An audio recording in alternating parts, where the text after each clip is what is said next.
High friends, welcome to Sonam's creation. आज आपण बघणार आहोत मँगो केक. हा खूपच असा मस्त आणि अप्रतिम दिसतो आणि खायला सुद्धा एवढाच छान लागतो. मग चला तर या केक कसा करायचा ते बघूया.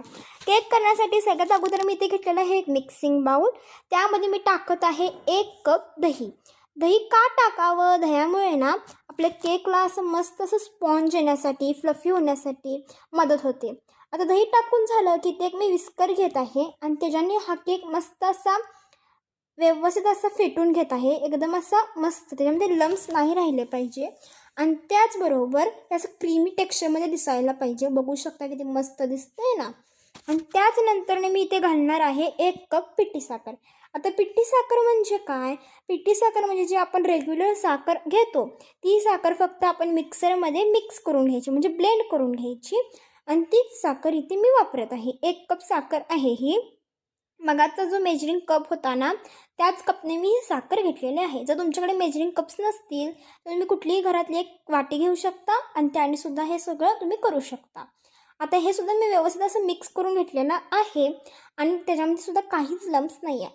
त्यानंतर मी इथे घेत आहे इमल्शन. हा मँगो इमल्शन आहे. बाजारात व्यवस्थितपणे मिळूनच जातो. जर तुमच्याकडे मँगो इमल्शन नसेल तर तुम्ही काय करायचं मी तुम्हाला सांगते. मँगो इमल्शन नसेल तर मँगो इन्सेन्स असतो तो घ्यायचा आणि त्याचबरोबर येल्लो किंवा ऑरेंज कलर घ्यायचा आणि हा मँगो इमल्शन एक अर्धा चमचा आहे. आता हे सुद्धा आपण व्यवस्थित मिक्स करून घेतलं की त्यानंतर ना मी ते एक चाळण ठेवणार आहे आणि चाळणीमध्ये मी 1 कप मैदा घातलेला आहे. आता मी सगळ्याच वस्तू 1-1 कपच घेतलेल्या आहेत, जसं की 1 कप दही, 1 कप मैदा, नंतरनं 1 कप पिठी साखर. आता हे चाळून घेणं गरजेचं आहे हा मैदा. आणि त्यानंतर मी टाकत आहे अर्धा चमचा बेकिंग पावडर आणि पाव चमचा बेकिंग सोडा. या वस्तू का चाळून घ्याव्या? याने सुद्धा आपला केक असा मस्त स्पॉन्ज आणि फ्लफी व्हायला मदत होते. म्हणून ह्या सगळ्या वस्तूसुद्धा आपण चाळून घेणं गरजेचं आहे. पहिला हे सगळं मिक्स करायचं, मग हे चाळणीने चाळून घ्यायचं असं व्यवस्थितपणे. बघू शकता किती मस्त असं चाळलं गेलेलं आहे. हे असं खूप लवकरात लवकर चाळून होतं, त्यात काहीच प्रॉब्लेम नाही. बघू शकता किती मस्त दिसते ना चाळल्यावर. आता हे सुद्धा आपल्याला एका विस्करने विस्क करून घ्यायचं, म्हणजे जसं असं मिक्स करून घ्यायचं आहे. त्याला हलका हलका मिक्स करा, कारण जास्त वेळ असं एकदम फास्ट मिक्स केलं ना तुम्ही त्या बॅटरमध्ये लम्स क्रिएट होतात आणि आपल्याला लम्स नाही क्रिएट करायचे.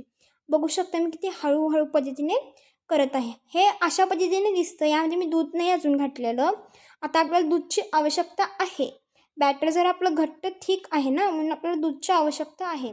इथे मी एक अर्धा कप दूध घेतलेला आहे आणि ते अर्धा कप दूध मी हळूहळू टाकत आहे. बघू शकता कशा पद्धतीने मी मिक्स करते आहे.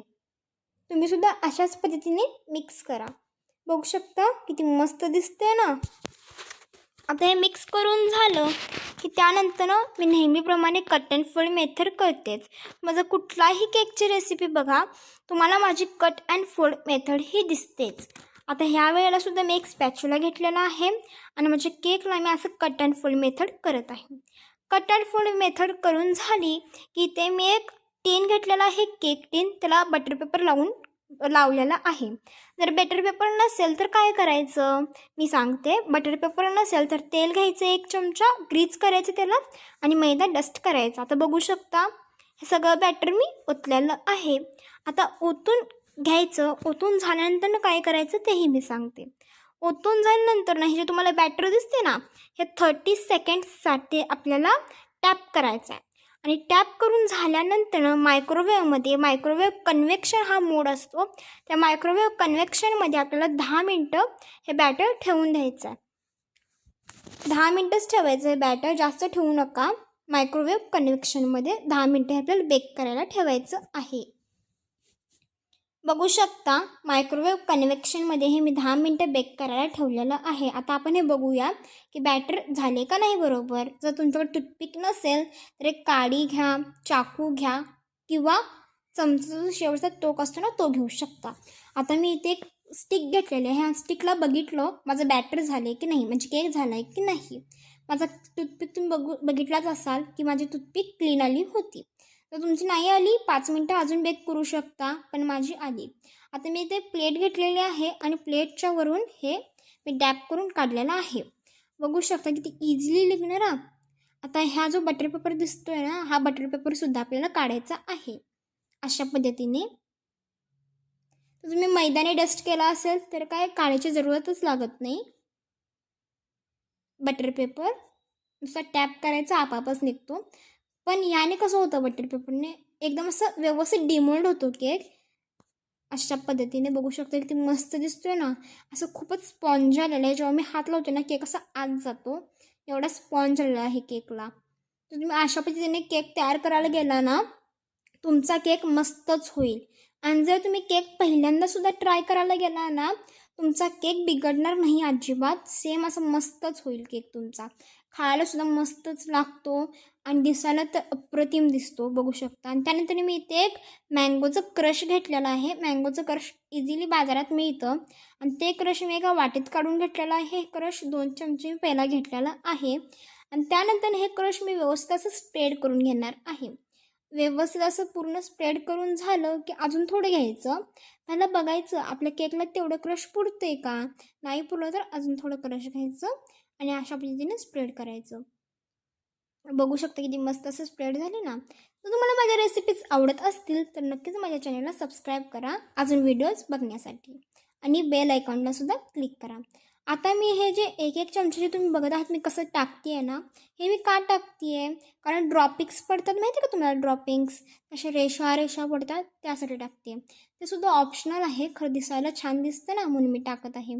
असं नुसतं स्प्रेड करत जायचं आपापच ते असं टिपके टिपके पडत जातात खालती. बघू शकता कसे पडायला लागले ते टिपके. हे ऑप्शनल आहे, नाही केलं तरीही चालेल, केलं तरीही चालेल. डिझाईन येते मस्त असं छान. तर तुम्ही कुठलाही बर्थडेला त्याने कशाला केक करत असाल ना, तर एकदम आणि एकदम सोप्या पद्धतीने हा केक होतो. जास्त वस्तूही लागत नाहीत, घरातल्या घरात साहित्यामध्ये हा केक बनून होतो. बघू शकता किती असं मस्त दिसतोय ना हा केक. आणि ह्यासाठी तुम्हाला मेजरिंग कप्सची सुद्धा काही जरूरत नाही. तुम्ही कुठलीही घरातली एक वाटी घेऊ शकता आणि त्याने तुम्ही सगळं मेजरमेंटसुद्धा करू शकता. आता हे सगळं झालं की तुम्ही ह्याच्यावरती काही डिझाईन करू शकता, काही लिहू शकता, काही करू शकता तुमच्या आवडीप्रमाणे. स्प्रिंकल्स टाकू शकता आणि केक आपला रेडी आहे. हा केक मी फ्रीजमध्ये एक 30 मिनिटांसाठी ठेवून देते. कारण हा केक तुम्ही फ्रीजरमध्ये ठेवू नका, फ्रीजमध्येच ठेवा 30 मिनिटांसाठी. बघू शकता 30 मिनिटानंतरनं किती असं मऊ लुसलुशीत झाला आहे ना हा केक. तेव्हा चाकूने मी काढते आहे ना केक किती मऊ लुसलुशीत पडायला लागला आहे. जर तुम्हाला आजची रेसिपी आवडलीच असेल तर नक्कीच माझ्या चॅनलला लाईक, शेअर, सबस्क्राईब आणि कमेंट करायला अजिबात विसरू नका. तुम्ही सबस्क्राईब केलं तुम्हाला माझ्या नवनवीन रेसिपीज नक्की बघायला मिळेल येतील. तोपर्यंत बाय बाय.